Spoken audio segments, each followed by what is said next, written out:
आदित्य को इसी तरह शराब की लत लग जाती है और वो सारी सारी रात घर से बाहर रहने लगता है। जब घर वाले पूछते तो वो बोलता है कि मुझे किसी होटल में नाइट शिफ्ट मिल गई है। सोनिया पहले आदित्य को चेक करती है और आदित्य को उसके साथ सेक्स करने के लिए बोलती है। आदित्य सोनिया को खुश करने में सफल हो जाता है और सोनिया उसे 10,000 रुपये एडवांस देती है। इसी तरह फिर सोनिया उसे अपनी टीम का मेंबर बना लेती है, अपने काम में मेंबर बना लेती है और अपना स्पा सेंटर में लेकर जाती है। फिर सोनिया आदित्य को अपना स्पा सेंटर दिखाती है, जिसे देखकर आदित्य हैरान हो जाता है, क्योंकि स्पा सेंटर में लड़कियों की सप्लाई का काम चल रहा होता है और कई लड़के लड़कियों को नशा भी करवाया जाता है। फिर इसके कुछ समय बाद वहाँ स्पा सेंटर में 2 लड़कियाँ इंटरव्यू देने आती हैं, जो इस स्पा सेंटर में होने वाले गलत कामों से बिल्कुल अनजान होती हैं, जिनमें से एक का नाम दिव्या और दूसरी का नाम साक्षी होता है। आदित्य उन्हें इस बारे में बताना तो चाहता है, लेकिन सोनिया से डर के कारण वो ये बात उन्हें बता नहीं पाता। दिव्या ज्वाइन कर लेती है और साक्षी ज्वाइन नहीं करती। किसी वजह से साक्षी को उस ऑफिस में जॉब नहीं मिलती, स्पा सेंटर में जॉब नहीं मिलती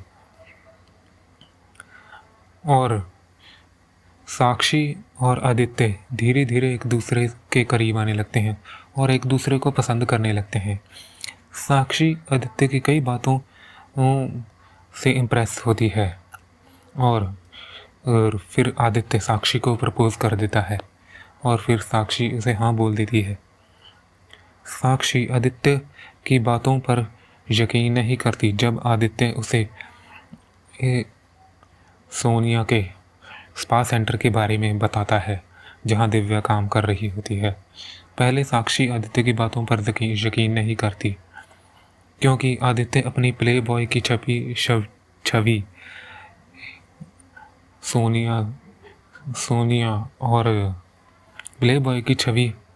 अपनी प्ले बॉय की छवि साक्षी से छुपा कर रखता है। इसी तरह कुछ समय बाद आदित्य प्ले बॉय का काम छोड़ देता है और वो साक्षी के साथ अपनी ज़िंदगी खुशी खुशी बिताने लगता है। एक दिन इसी तरह आदित्य को एक फीमेल डायरेक्टर प्रिया राजस्विनी का कॉल आता है।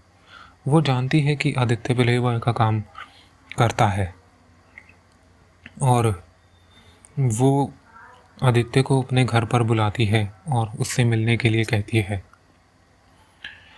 और प्रिया राजस्विनी डायरेक्टर को सोनिया ने ही आदित्य के बारे में बताया था और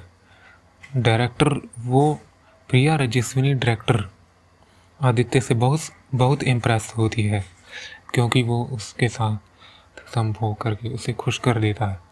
आदित्य उसके साथ संभोग करके उसे खुश कर देता है और इसके बाद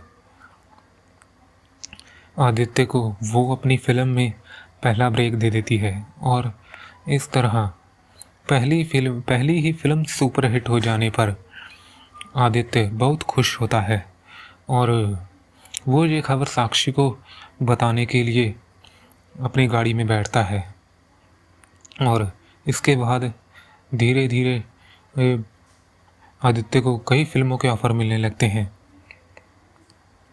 फिर जब आदित्य साक्षी के पास जा रहा होता है तो उसे रास्ते में कई डायरेक्टर्स के कॉल आते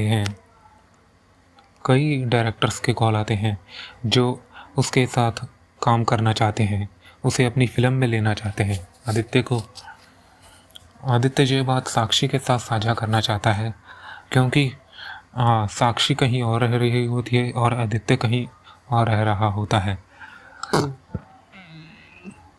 साक्षी भी आदित्य से मिलना चाहती है, लेकिन तभी सोनिया के ऑफिस में एक दिन दिव्या ऑफिस में काम करते हुए लेट हो जाती है। अभी वो जाने के लिए ये सोनिया से कहती है कि मैं घर जा रही हूँ, लेकिन राजा, सोनू, विकी और सुमित जो उसी के ऑफिस में काम करते हैं वो शराब पी रहे होते हैं और दिव्या को रोक लेते हैं। थोड़ी देर रुक जाओ, हमारे साथ एक पैग तो लगा लो।